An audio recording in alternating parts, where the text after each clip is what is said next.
Hey, good evening, ladies and gentlemen, and welcome to another edition of Live from My Mother's Basement. And tonight, or today, or whatever it is that you happen to be watching the show, this is the first time I have an international, famous comedian from Australia. His name is Joe Avati. Dude, you made it to my basement.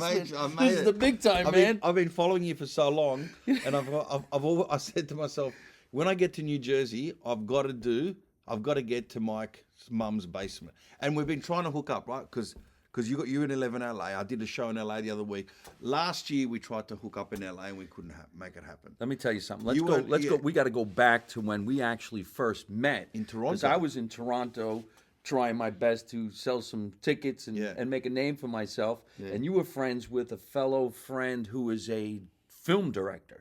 Yeah, who was And that? he was the one who asked me if I knew you. Right. And then you were gracious enough to have lunch with us, and we all sat down and we spoke. Yeah, in Yorkville, I'll never forget. I actually know exactly the place. We were up there on we were up on this outdoor balcony, patio. Patio. You guys call it a patio. A patio, yeah.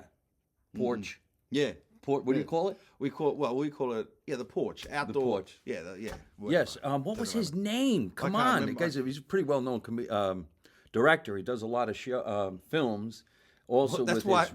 That's why we're not in films, because we can't remember the guy's name. He's not going to be calling us. If we remembered his name, we'd be in the film by now. We're going to specifically send him this video. Yeah. It's going to come to me at the end of the show, because if it doesn't, we're in a lot of trouble. But I remember him bringing me to your show, and you were gracious enough. And this doesn't happen, ladies and gentlemen. You have to hear this. He doesn't really know me. Maybe he knew a little bit about my work. He did a shout out to me from his performance. Yeah.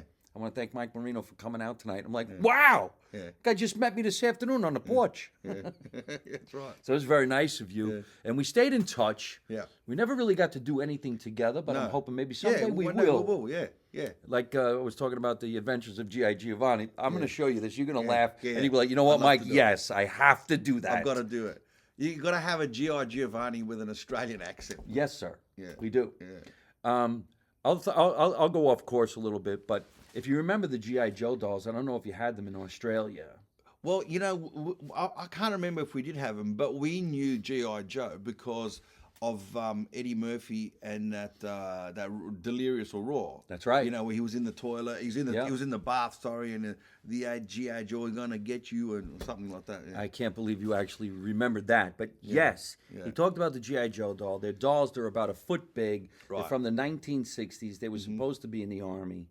There are people out there who collect these things like they collect Barbie dolls, and they're worth a lot of money. Yeah. So I actually have 3 of them, and I have a bunch of their equipments and their outfits and stuff. Yeah. So one day I was on stage, and I go, I remember when I was a kid, we played with G.I. Joe, but we didn't make him a soldier in the Army. We made him a mob boss. We called him G.I. Giovanni, went around whacking people.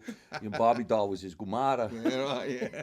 And Ken didn't play with none of the guys. No. So I started making these little videos, and they're so silly, let's say, Yeah. that people can't stop laughing. Yeah, sure. And I'm thinking, what if all of a sudden now he calls his friends in Australia, it's G.I. Giovanni? I need my Australian connection. Yeah. And then we get you guys, and it's so easy to. This is G.I. Darren. Who's Darren? Darren? Yeah. Must be a cowboy. Yeah. But So so He's an Australian G.I. an Australian. Yeah. Yeah. We'll do with the Australian voice. Dude, you've been around for quite some time. Yeah. You've made a major name for yourself in the stand-up world. Yeah. Worldwide. I mean, everybody knows your name. Yeah, man. I ask people all the time, and I says, Joe Avati's coming down the basement. And they're like, you know Joe Avati? I'm like, yeah, I know Joe Avati. I knew him when we hung around on the porch. That's right. I knew when he gave me a shout out when he Yeah, just met me. yes. It was very nice of you. And Oh, you man, did that in English, because I was watching the show in Calabrese. Oh, that's right. Yes, that's right. And my Italian's really bad, but I sat there cracking up. Yeah. Well, look, the show's very different now. It's mainly in English these days. Although when I tour in Canada and America, they really want to hear the dialect stuff. They just love it, which is fair enough. I can understand. But in Australia, because and I wanted to ask you this actually, because we do a lot of those sort of ensemble shows. So we do. There'll be me. There'll be a Greek. There'll be a Lebanese. There'll be a Turkish guy or an Indian or whatever. And we do shows together, And so because we do all these shows, I've all of a sudden got all this fan base that's not Italians. So obviously I can't do my show in Italian like I used to, you know. And so it's kind of developed from there. But I used to do it with the calabrese, yeah. Well, let's go all the way back to the beginning of your life, Yeah. if you don't mind. Yeah. I like to know everything before we go into. Man, I'm getting a ton of text messages before we go into it. Yeah. Because when I was a little kid, I was Yeah. the only one in my family who wanted to be in the entertainment business. Yeah, right. I wanted to be an entertainer since I'm 5. Right. I grew up cracking jokes. I never wanted to be a comedian. I just wanted to be an actor. Yeah, right. But that's like all I ever thought about. So how'd this happen to you? Well, the funny thing is, I was actually shy when I was 5. So I remember wanting to show off, like at school. I remember wanting to try and impress the female teachers by, you know, I don't know, just playing good at soccer or doing something. But I was like, I remember I was about 13 or 14 years old. My dad took me aside one day and said, you know, we've got visitors in the house. You never speak to anybody. You're not coming out of your shell. Is there something wrong? You're never going to make anything of yourself. And now that I look back, what I was doing is I was just sitting there and observing and just watching and taking it all in. And then I started playing music, and then I wanted to be a rock star. But if you hear my voice, you'll understand why I never became a rock star. And that and also my dad said in Calabria there's no rock stars, so forget it, right? So I literally threw everything out. I threw all my music out. I'd stopped playing music, and I studied science. But then then my dad said, get a degree and do whatever you want. I got 2 degrees in food science. I thought, you know, now's my chance to become a rock star again. But this time I did it with comedy and not with music. But I was shy when I was a kid, so I wasn't like you. I didn't want to be an actor or anything. When I was in, like, let's say junior high, Yeah. high school, Yeah. I was a cut up. I was pulling pranks on everybody. right. I was a popular kid, not sports, played the drums, constantly in playing drums all the time, percussion, because it was easy to get credits to graduate. Right. Then I went to acting school. I didn't start doing stand-up till I turned like 29, 30 years old. Yeah, right. Because I figured, let me just add to my wanna have an acting career by playing the role of a stand-up comic. Yeah. But there's so many people that I know that are rock stars, wish they were comics. Yeah, right. There's so many comics that say, I wished I was a singer. Yeah. And you know what? I'm the same. Because, I mean, what we do is there's more singers than there are comedians in the world. So what we do, without, you know, trying to blow smoke up our ass, it's a very rare thing. Not anybody can just do it. You know, so, and sometimes I say, oh man, I wish I could sing. I wish I was talented like that.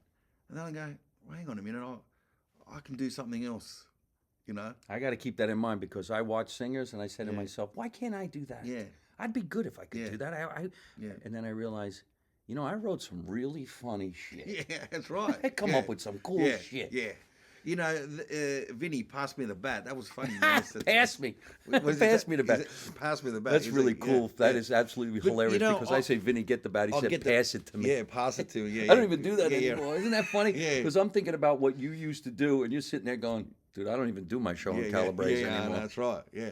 But you know what's interesting? I've got a podcast series myself, and I interview different people. And I interviewed a guy called Greg Rowley. Now, Greg Rowley was the keyboard player in Santana. And so he's the founding member of Santana and also one of the founding members of Journey, right? Oh, shit. No. So he was the guy. So you know when you hear Santana Black Magic Woman or Como Va, that's him singing. That's his voice.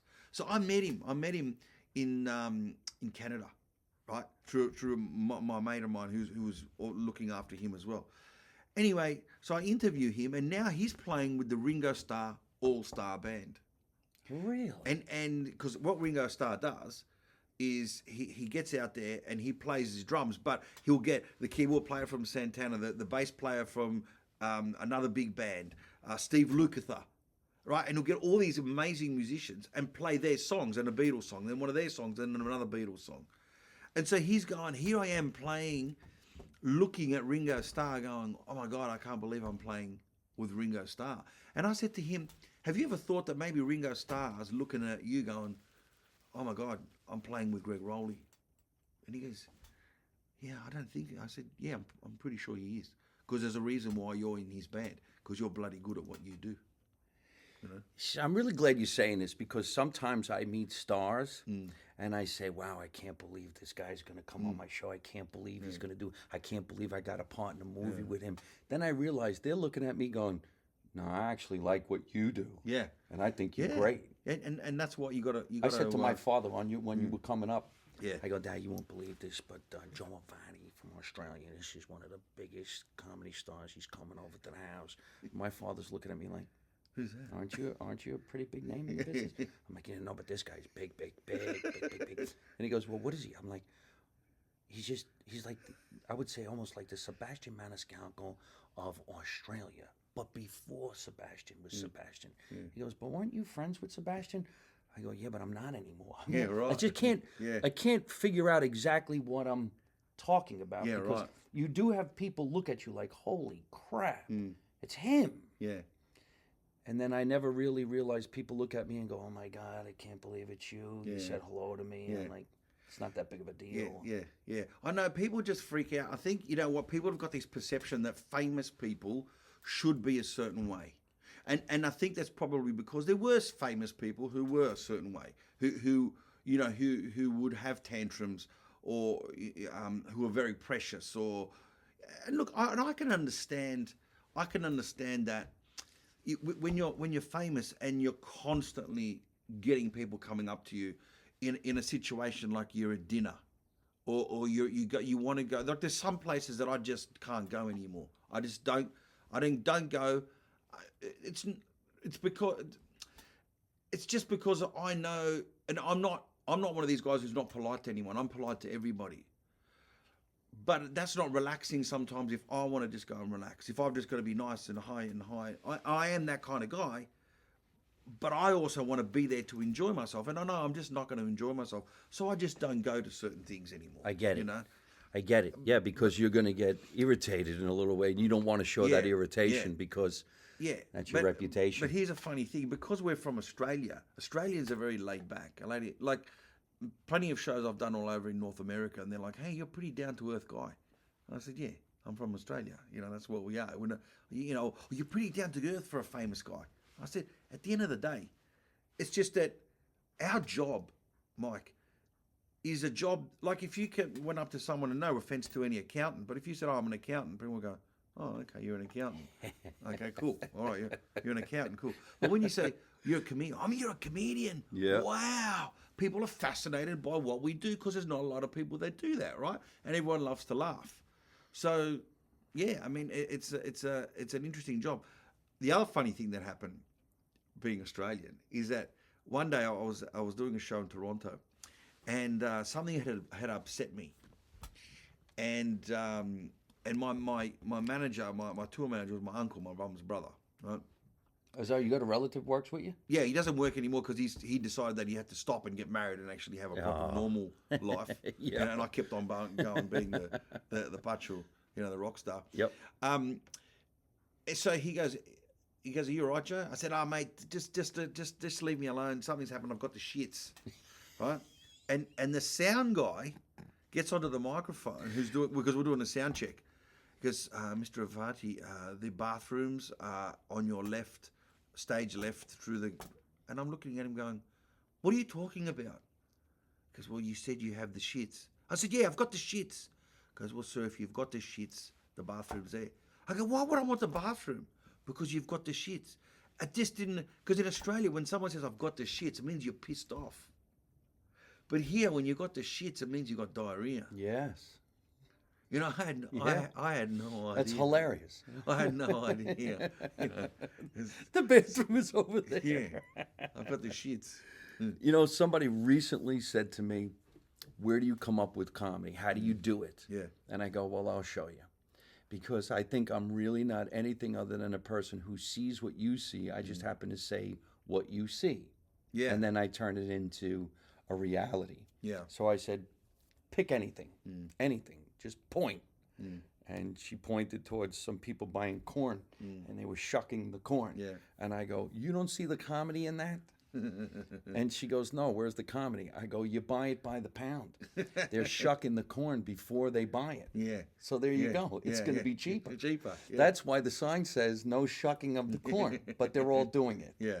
Yeah. And then you say to yourself, I think I'll get some corn, but I better shuck it. Shuck it, yeah. If anybody even calls it shucking Yeah. anymore. Yeah. Well, I know you shuck oysters, but I didn't know you shucked corn. I did. Well, how do you get the thing off? The leaves. Yeah, right. Well, yeah. Corn shucker. Tear it. You tear Shuck it. it, I don't tear know. We it. call it tear it. I don't know. Whatever you want to See, call but it. then you just came up with a joke because I forgot that we called it shucking oysters or Yeah. clams. Yeah. Shucking the clam. Shucking the clam. Yeah. Yeah. Yeah. I forgot about that. Yeah. That's what we See? do. I mean, There you go. You look. You know, it's just that you've got. You've just got. Okay. So here's one for you. So recently I did a show in Vancouver, and I did a show 4 hours inland from Vancouver in a place called Kamloops or Kelowna. I don't know if people know that, right? Okay. You are? Why are you laughing? Because I was there, I forgot. When? And you were there maybe a couple of months before me, Oh, right. or a year before Yeah, me. yeah, you're right. Kamloops. Yeah. I started to think I was the only one that went there. No. And Wait a minute, bro. I took a puddle jumper. I was petrified. Little prop plane. Oh no, I drove. How'd you get there? I drove. I drove all the way there, did the show, and drove all the way home. Really? Yeah, it's like 4 hours. I Right? took a plane. I was petrified. It goes up Well- in the air 20 minutes and then lands. Yeah, but listen to how people are. So I get there, right, and they go, "How'd you get here?" The promoter goes, "How did you get here?" Or the people who are helping out. I said, "I drove." They go, "Well, why didn't you catch the plane?" I said, "Well, why didn't someone tell me there was a plane?" No one told me. Wow. I didn't know there was a plane to get there. I thought you just got to drive. Anyway, so I go to this place called Kamloops. Now, a lot of your people watching, are they Italian? Are they- Yes, yeah. it's a lot of Italian people, a lot of Canadians. Kamloops is a tiny little island. Well, no, so it's inland. It's 4 hours inland. Oh, right? is it? It's inland, right? Well, why was I on a plane? I saw. No, because you can. I think you can fly there, Mm-hmm. right? Or Kamloops or Kelowna, one of the two, right? Anyway, so I said, "Oh, it's great to be here at Kanilupu," right? And people are going, "Kanilupu." I've never thought of it like that because Kani means dog and lupo means wolf, right? So wolf dog.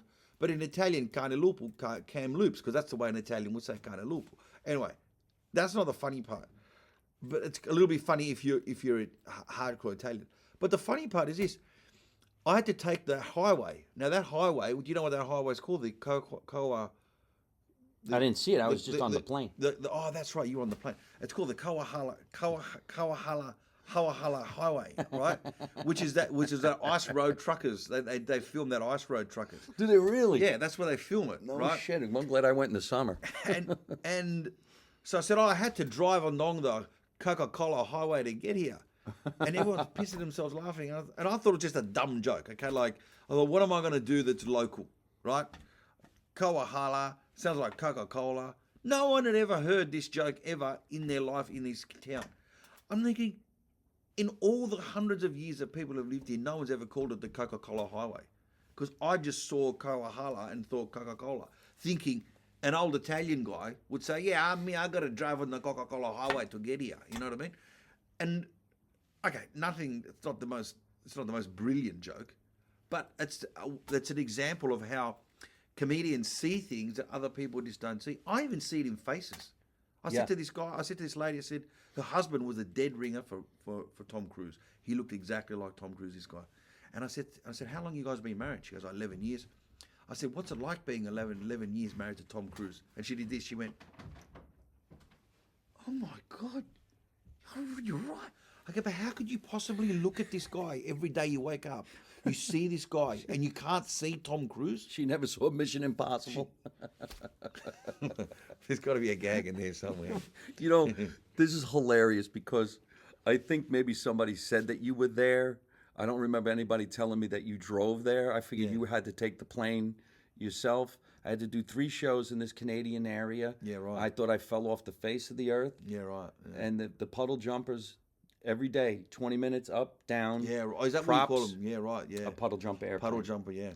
And so I remember walking out on that stage just like you, and the first thing we do is pick on what you see. Yeah. But I just happened to see before I went on that stage in Kamloops a mint condition 1986 IROC Z28 Right. in the parking lot. Yeah, right. So me, like an idiot, goes on stage and goes, all right, listen, whose car's outside and how much you want for it? Because I wanted it. Yeah, right. And everybody starts laughing and cheering. Oh, this guy's great. I'm like, no, I'm serious. Yeah, I'm serious. I'll get to the show. Is anybody's car? yeah, right. See, I know what an IROC is because I've heard other comedians talking about it in North America. But if, as an Australian, I didn't know what an IROC was. I'm sure there's cars that we have that you just have never heard of. Probably not. You know. Well, it was one of those But an IROC, classics that you would. Yeah, but was an IROC was an Italian guy's car, wasn't it?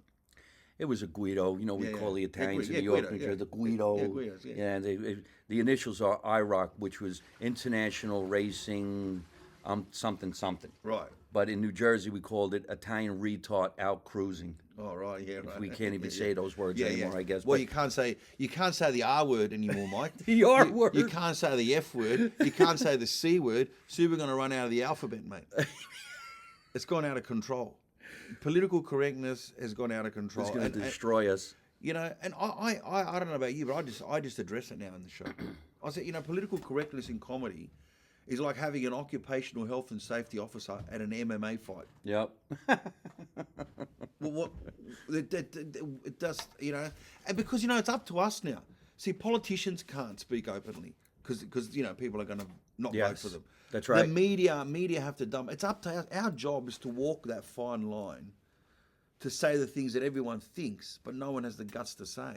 And you know, A very good friend of mine right now is actually doing a play. It's a one-man show called I'm Not a Comedian, I'm Lenny Bruce. yeah, right. And it's the story of Lenny Bruce, how he was thrown in jail, Rikers Island, for saying the F word and a bunch of other words. He got arrested.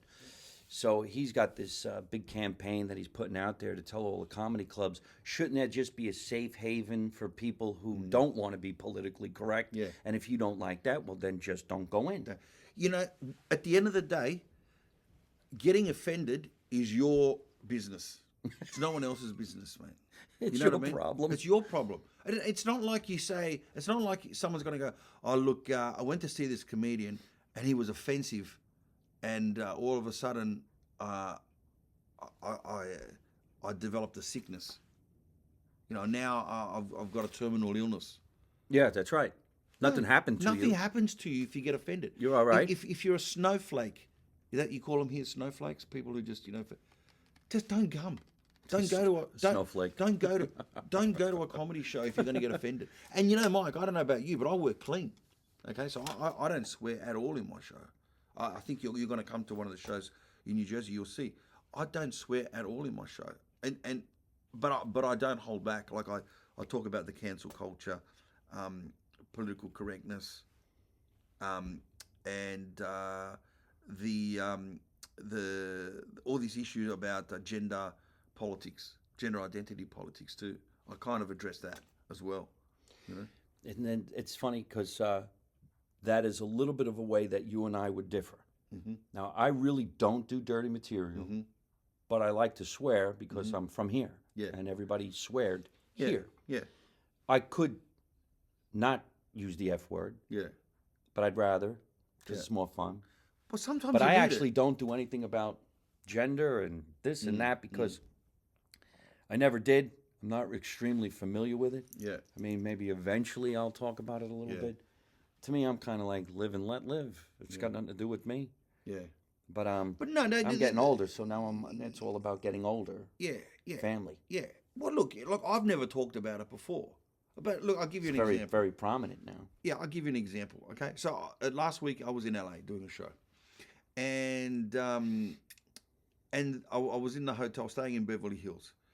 So you live in LA, right? So you know that's like, look, I've got nothing against anybody who wants to do anything, but this is the guy said to me, listen, you're staying at the hotel, you can use the bar, but listen, I'm letting you know that it's just there's an LGBTQI party in there. Right. And I was like, man, I'm fine with it, mate.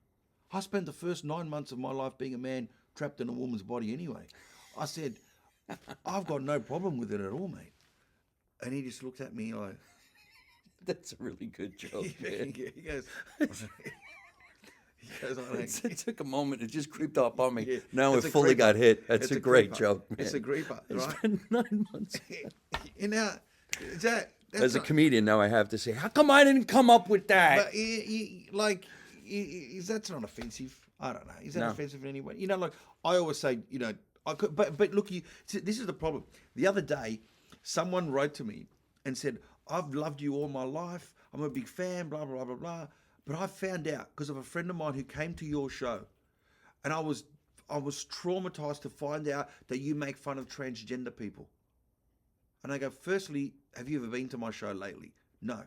Then don't make a comment because that's their point of view. They've taken a minute and a half out of a 110-minute show. I'm on stage sometimes for 2 hours straight, right? So they've taken a minute and a half from a 2-hour show, or that show was probably about call it a 90-minute show, an hour and a half, right? And they've taken it out of context. They don't know what I say before. They don't know if I say just joking, but or they've and this is the problem with people who complain about comedians who weren't at the show. Don't complain. Don't even dare complain unless you were at the show yourself, because you don't know what context it was set in. Right. You know. Yeah. So that lady said I'm making fun of transgender people. That's not making fun of transgender. That's just And you acknowledged it? right to the lady. Yeah. Yeah. I said don't make fun. Don't. It's always such a double-edged sword when we have this, ladies and gentlemen. It is. Sometimes it's best not to say anything. Well, I want to, Yeah. especially when somebody complains. yeah. But I tend to just not say anything anymore. I have a clip now that's in 4.5 million, 5 million, and somebody will say, this guy's hilarious, and then you see this guy's a jerk, and then this guy says this to that guy and to that guy. Yeah, I know. And all of a sudden there's 1,000 people arguing amongst themselves about what I said. Yeah, I know. So I just stay out. But that's good for the algorithm. Yes, I know. I've had people say to me, "You're really lucky that happened," but Yeah. I feel bad. I feel like going, God, it's a joke. It's a I know, joke. but- Don't try to figure it out. It's a joke. Yeah. But you know what, Mike? When someone says you're not funny, mate, I don't bother answering to that because that's just the wrong thing to say. Okay, I'm not funny to you, and that's fine. But obviously, you have a look at this. There's thousands of people. You see me doing shows to thousands of people around the world for 20 years. I must be funny to someone. So don't come and say, you're not funny. So you know what actually I say to those people sometimes? I go, listen, mate, not a problem. I don't have to be funny to you. How about you spend that time that you've spent writing to me? Why don't you go and find a comedian that you love and tell them how much you love them?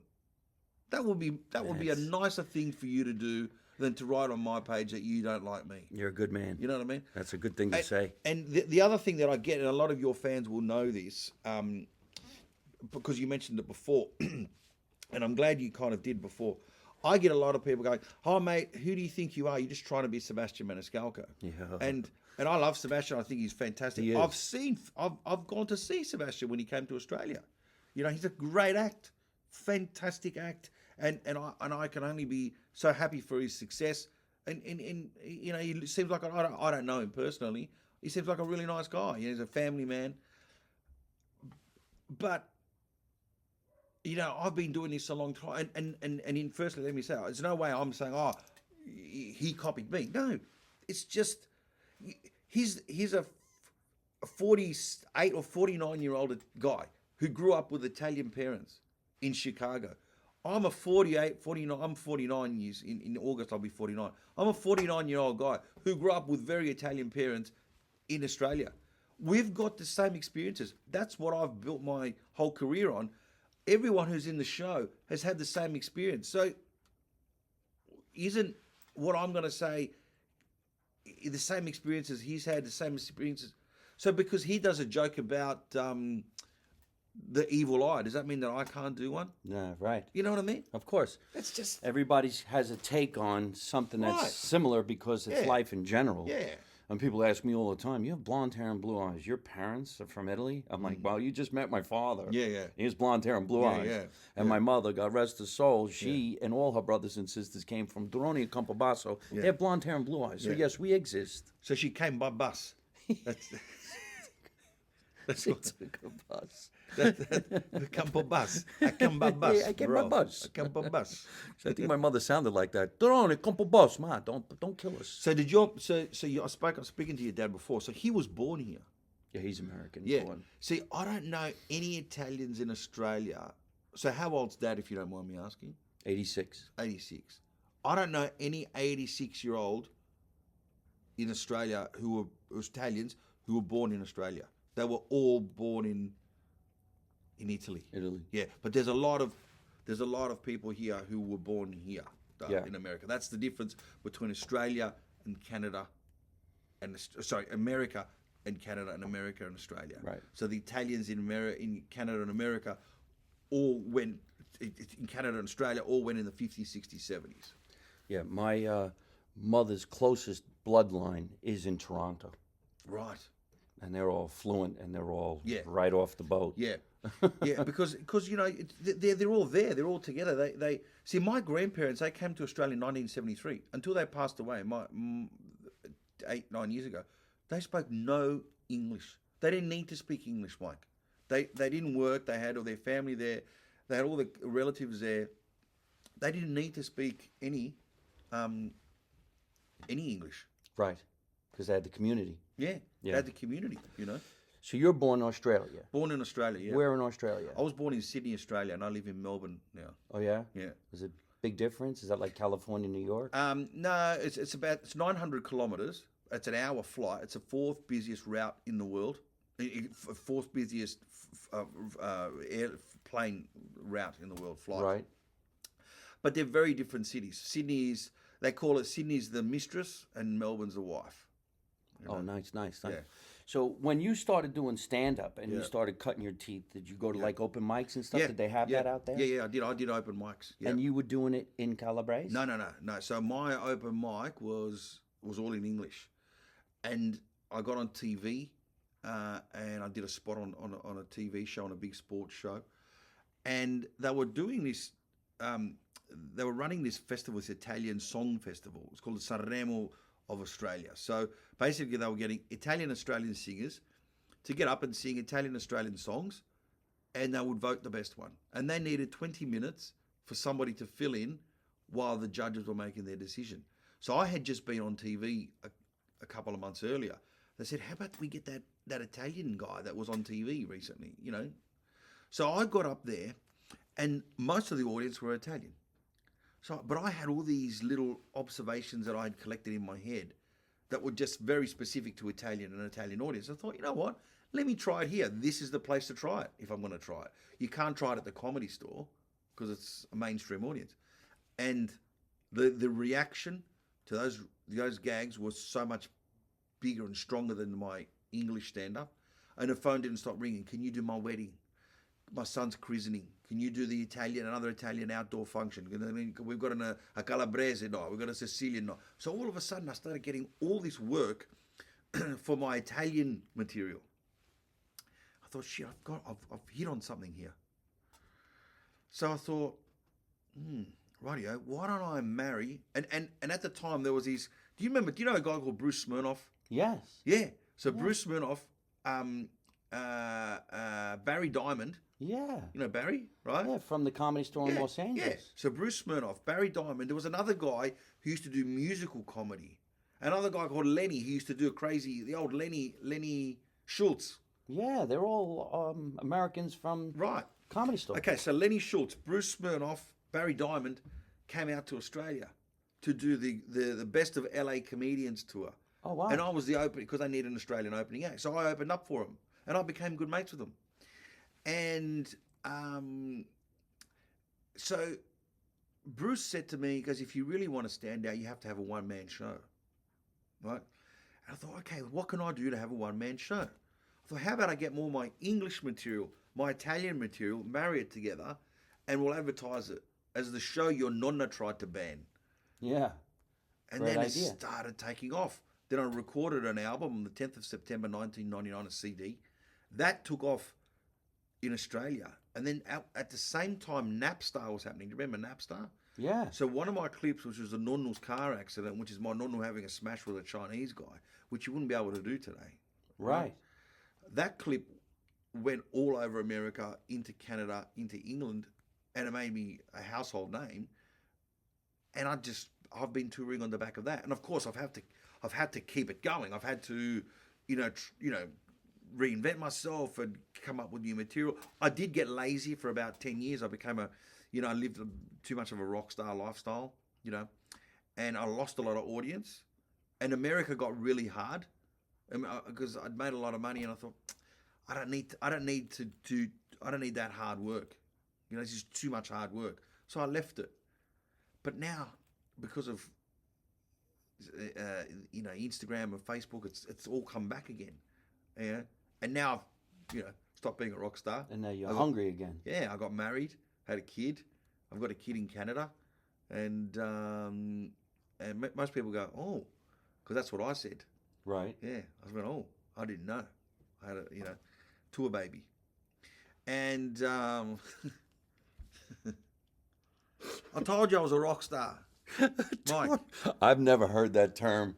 Haven't you ever heard that term? I don't have any tour babies. How come you don't have any tour babies? I wish I did. Does anybody know if I got any kids? That is hilarious. Vinny, get the bat. Yeah, somebody get something. Look at the size of that bat, and that's a wooden spoon. Oh, man. That's my story, Mike. This is so really, really cool, man. And it's great. Because when I first saw you, of course, you did your show in Calabrese. And I remember I was telling people, I go, you probably don't even understand what I just said. He does it in a dialect. Yeah, it's This a is dialect. not even Italian. Yeah. This is a dialect, which is so specific. And then I used to ask people, because we have mutual friends, Frank Spadone and a bunch of cats from the Montreal Comedy Festival. And, and I was like, wait a minute, what do you mean he does it in a dialect? Does everybody get that? And he goes, it's very specific. So there could be people who speak Sicilian and they go, what the hell did he just say? Yeah, yeah. But they got it. A lot of people who was, even if they weren't Calabrese, they got it. It was kind of done in a way that even if you didn't understand Italian, you'd get it, But now, of course, now I do it in such a way, I figured out a way how to do it, that if I do throw in a few words in Italian, I immediately translate. You know what I mean? And as you know, sometimes it's hard to do that when you're doing So stand-up. what'd you do? Start calling all your contacts from back in the time where you were a rock star and said, hey, listen, I'm making a comeback and this is what I'm going to do. It's a whole new show. I mean, I saw the title of your new show. When I was your age. Yeah, when I was your age. No, basically what happened was COVID, whilst COVID wasn't good for our industry, in some ways it was good because people would be there on their phone. Normally you're on the bus, on the train, or wherever going to work. You wake up in the morning, you quickly have a look at something, but then you've got to put your phone down because you've got to go have a shower or get dressed or get in the car or go and do some work. And of course, people were stuck at home. People were stuck at home and they were on their phones and they were going down rabbit holes that they'd never gone before. Right. So if they were looking at Sebastian, or if they were looking at you, or if they were looking at someone else, then they go, people who like this guy. And then all of a sudden, time allowed them to go deeper and deeper down that rabbit hole, and they would discover you. And so all of a sudden, and then of course, you got to understand, when I became famous, it was people were getting the CD and making cassette tapes of it and sending in the cassette tapes. So if I wanted to share your comedy back 20 years ago, I had to go to the trouble of burning a CD and sending it to you. Now, of course, all I've got to do is go share. Yeah. Here's to my whole audience. Yeah. Okay? So that just allows you, and that's why Mike, there are people who come along now who didn't do the Jews in the comedy stores. They didn't do the open mics, who are famous on the internet. So, when I became famous, it was through Napster. So let's call it, if Napster is like a trampoline, that trampoline made me go this high back in those days. Yeah. Today, the trampoline of social media, that same jump makes you go 5 or 6 times as big. And that's why people who have Sebastian's been doing it for a long time. He just didn't start doing stand-up 10 years ago. Sebastian's been doing it for 20-something years. Well, I started at the Comedy Store with Sebastian. Sebastian, Wheels Parisi. Yeah. Always had a night we called the Night of 1,000 Guidos. Joe Rogan. Yeah. Joe Diaz. We Yeah. were all right there in the Yeah. parking lot. Yeah. And then the big name then was Andrew Dice Clay. Yeah, of course. Yeah. I remember me and Sebastian and a bunch of guys, we were doing shows, hours drive for Yeah. a sandwich. Yeah. Right. Yeah. You could do anything to get Yeah, on stage. yeah. And there was no social media, so you No. had to. So you had to do your dues. Now Sebastian has taken off in the era of social media and Facebook and so on. You know what I mean? So that bounce, that's why the guy sells out stadiums, mate. Yeah. You know what I mean? If I had that bounce back then, I mean, I didn't have that bounce back then, but I was doing 3, 4, 5, 7, 8,000 people back then a Yes. night. Yeah. Without that real big push. So that's pretty amazing because, and you guys all need to hear this. He's ahead of his time because I do remember, and I can't remember that director's name. He's going to kill me. But when we went to that show, there was a shitload of people in that theater. And you know how many times I sold out that theater? 32 times. Jesus Christmas. Yeah.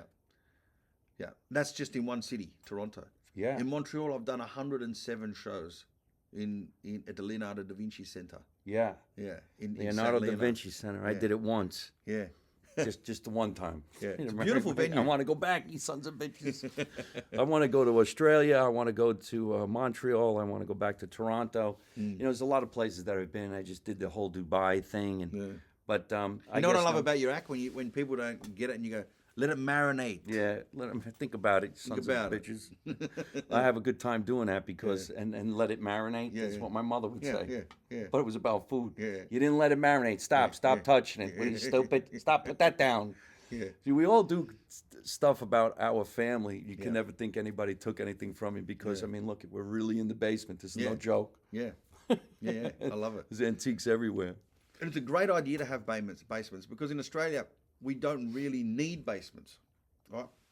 There's the whole purpose you've got to build a basement is you've got to build deeper foundations because when it snows, right, when it freezes, the earth moves, right? So you have to dig deeper. So you've dug all these foundations. Well, we might as well put another house under here. Yeah.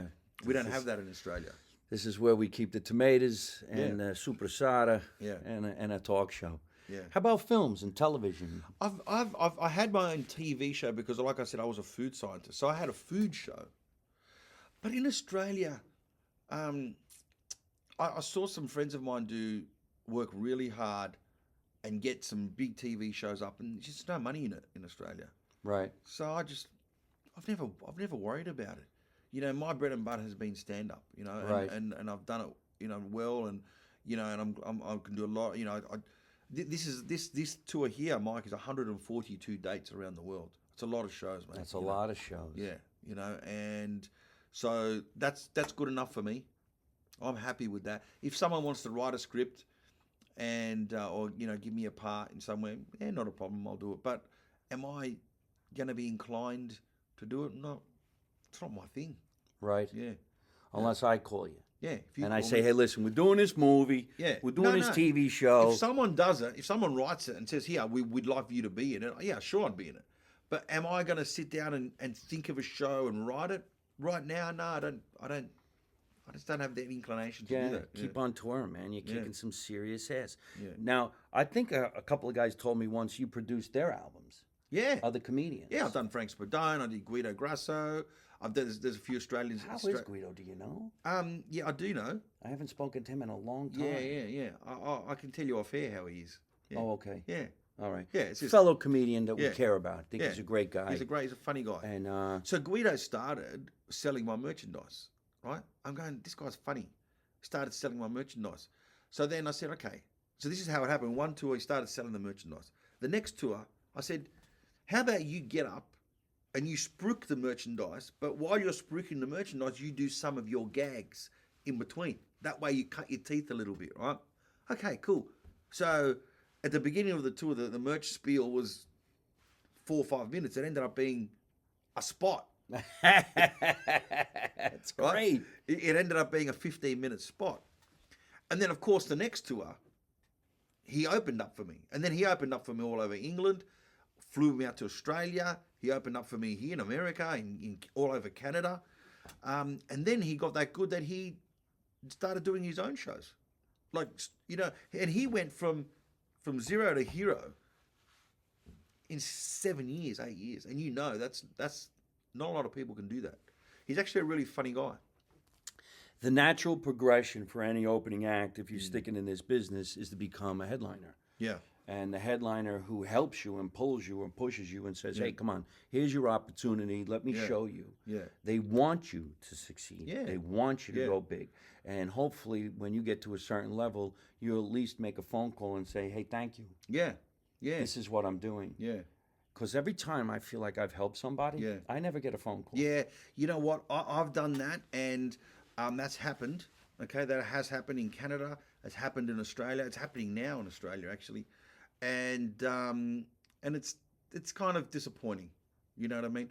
Because, as you know, sometimes comedians, a lot of comedians can be really neurotic. They can be really difficult to hang around. Like I find, like I've just recently done the comedy festivals in Australia. You know, one of the promoters said, "Do the comedy festivals. It'll open up your market a little bit more." You know, sure. And to be backstage with a room full of neurotic, insecure comedians, the energy is just too much, right? But so there's not a lot of comedians that help you out, Mike. No, I don't. What the hell is that? Because I always do. I have Yeah. fun doing it. I'm Yeah, like, I love listen, it. one of my favorite jokes was written by a guy from Texas, and I was performing. And he said, "Try it like this," and I says, "I can't. Yeah. You're from Texas. I'm from New Jersey. You can't write a joke for me." And he goes, "Please try it." And I tried the joke, and it killed. And I told everybody on stage, "I can't take credit for the joke. Yeah. The cowboy wrote it." Yeah, yeah. But basically, I was just showing him Yeah. my affection Yeah, for what sure. he had done. Yeah, And I'm yeah. like, this is cool. And then when I toured, we were doing the Italian Bad Boys. Some of the guys were so much fun to be Yeah, around. yeah. We were all created equal. We all did Yeah. 25 minutes. We Yeah. all switched who Yeah. goes first, who goes Yeah. second. Yeah. It was more about what are we doing tonight? Hell, look at the tickets we sold. Yeah. But there's Yeah. always that one person you feel like going, come on. Yeah, I know, mate. I know. Come I on. know. Can't you have some fun? Yeah, I know. What's the I big know. deal? You know, one time what we did when we did one of those tours is that we decided that I was going to do your act, you were going to do Guido's act, Guido's going to do you. So we, because It's hilarious. Yeah, it's How did it hilarious. go? It was fantastic, mate. It I was would so love to good. do something like that Yeah. because if the audience was actually in Yeah. on it, I could be like, "That's not how I do it. Yeah, yeah, It's yeah. not how I do No, it." that'd be funny. Yeah, imagine like me trying to do. Vinny, bring me the bat. Pass it. Pass It's get not- the bat. Let's get the bat, you Aussie. When I did the first time I did Montreal Comedy Festival, or maybe the second time, I had never seen the fact that you could take a bicycle and borrow it for a little while and drive it Yeah, around right. and put it back. I think it was Yeah. something new for them as well. And I was the Italian guy in the show. Yeah, There was the yeah. black guy, the Jewish guy, the Greek guy, Angelo Saroukas. all Angela, these- yeah, I know. Angela, of course I know Angela. Yeah. So I was like thrown that you could do this. Yeah, yeah. And the guy goes, "Yeah, it's called the Bixie." Right. I said, "The Bixie bike?" And he goes, "Yeah." So I walked out on stage, and they had huge crowds. Yeah, right, yeah. I says, "I'm the Italian guy from New Jersey. I just want to let you know I borrowed one of the Bixies. In fact, I borrowed about 40 of them. They're in the truck right now on the way down to Jersey. But don't worry, I'll bring them back." And that's it. The whole place just started screaming. Everybody's laughing. Yeah. And then the next comedian was Godfrey, the black guy from New York. And he went on stage and he goes, "Hey, I'm the Italian guy from New Jersey." And he started impersonating me. Yeah. And we're all backstage laughing our Yeah, asses off. yeah. And this is not his act. Yeah. Though it was not my act. Yeah. And I'm saying these guys are all really good. Yeah. Yeah. And there's no ego here. Yeah, nah. What's the point? You know? At this stage of the game, I want to do something that I didn't do. Yeah. I can tell you where I'm going, what I'm doing. If it helps you, great. Yeah. If you're doing something, I'm like, you know what? I think I would like that. Show me how you did that, because Yeah. I don't really have an ego. I'll be Yeah. somebody's opening act to go see something somewhere Yeah. to try something else Yeah. because I already know the natural progression. Yeah. I'm going to go there again. Yeah. And then I'm going to call and say, "Oh, guess what? You know your friend? Yeah. Oh, I'm going there in a Yeah. couple of months. Yeah. Thank you. Yeah. Yeah. Could we meet you? Do you Yeah. need my car? You want my Yeah. house?" Yeah, yeah. That's the way it works, mate. You know, that's the way it works. And it's great to be able to do that. I mean, look, some of the shows that I'm doing on this tour are in very small 200-300 seater venues because I like that. Like some people going, "You don't need to do that." No, I don't need to do that. But I just find those venues. It's almost like when you're usually doing 2,000-3,000 people. When you're doing 300 people, it's like nobody's there, and so you just get this sense of trying out new stuff, because if it fails, not many people are going to see it. You know what I mean? And that's so exciting, and that's why I do those shows. So if anyone wants to know why, Do you even that's hear why what I do those shows. Do you even hear what he just said? Do you even know what you just said? You just said, I do these small shows, 300. That's actually a big show. Most comedy clubs are 200, 250. Yeah, Two, three. I know what you okay. mean, because Yeah. last week I did 100 seats. Yeah. And people said to me, what are you doing this for? I go, well, first of all, it's Wednesday. Mm-hmm. Yeah. And it's 100 people, but they're actually paying a lot of money. And they're having dinner. It's Yeah. a dinner show. You know what that means? Yeah. I'm going to get tortured. They're going to eat while I'm performing. Oh, really? I would. So, No, I wouldn't. I know. I wouldn't normally don't. Wow, But it's a okay. great way Yeah. to work out new material Yeah. because they're not really listening at Yeah. 100% because a steak is going to beat comedy. Yeah, yeah. Steak's gonna always be comedy. Man. Ravioli. But I couldn't stop making up shit. So Yeah. after about an hour and a half and you're dripping and you're sweating, they're done eating. And they're looking at you like, when are you going to do that one particular thing that I like? When are you going to do one? I said, no, you shouldn't have been eating. Yeah, yeah. I already passed that Yeah, shit. Yeah. But you're right. But you know, That's see, a big number, 300. But you see, the thing is, a lot of comedians see in America, right? I was speaking to a guy from, he's in Ron Placone. Do you know Ron Placone? I don't. Okay. So he was saying to me, see, in Australia, there's either you're a big star or you're just doing the circuit, right? And there's no middle ground, right? There's no. Seems like that. So, but here, there's the college circuit. There's all, like he says, I can be a road comic, a working comic, and I can be working week in, week out. You can't have that in Australia. It doesn't exist. So a lot of the comedians here, so like the Seinfeld and even Bill Burr and all that kind of stuff, when they try out new material for a show, for a special, they go to the Improv. They'll go to the Comedy Store, right? We don't have that circuit. So for me, when I need to try out and write new material, I do a rural show, a run, right? So the country run, or I'll do these smaller shows during the week. Okay, they're my show. Yes, people are paying to see me. I know they're not going to be. I'm not going to do a whole hour of new stuff that's going to bomb. I know that a lot of it's going to kill, but I will throw in there 10, 15 minutes each time of new stuff to try it out. So then when I get to the big cities who've seen me over and over, I've got my hour and a half of good new stuff. And that's why I do these shows.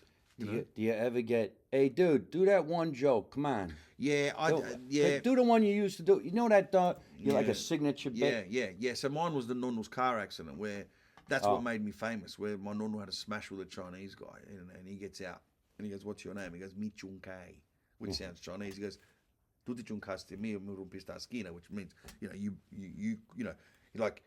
you hurt yourself, you broke my back, because Mi Chung Kai in Italian sounds like I hurt myself. So that were the kind of double entendres that I would do in the word plays.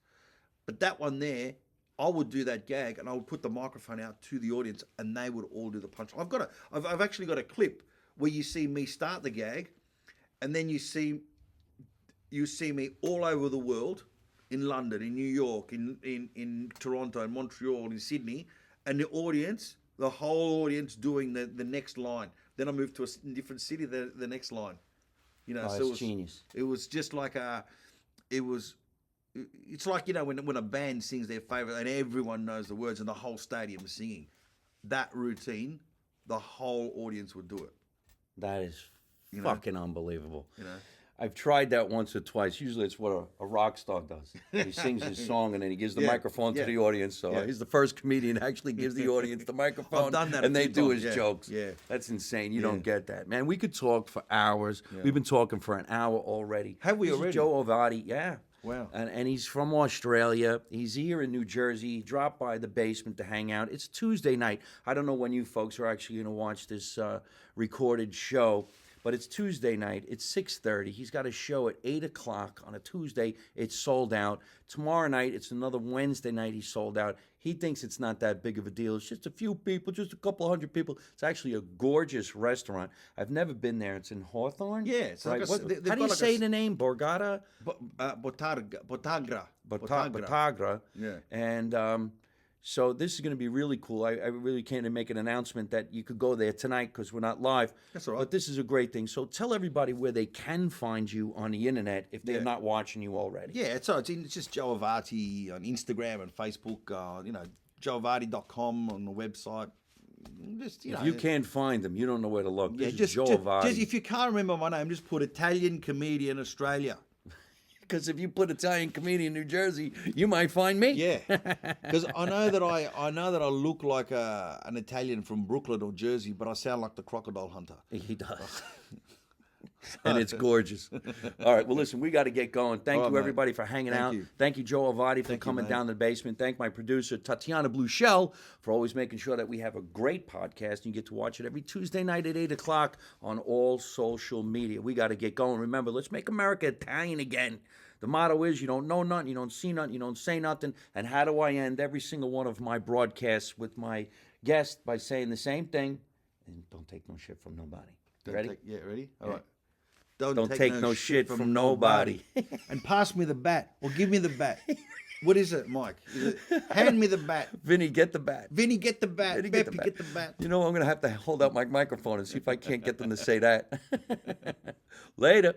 Hey, folks, I hope you're enjoying watching my podcast live from my mother's basement. We're having a lot of fun, and I'm going to have a lot of great guests on the show in the future. So if you like it, hit like. You could also leave a comment. You could subscribe to my YouTube channel and watch other funny videos. And you could also listen to my podcast on your favorite podcast app like Spotify and iTunes.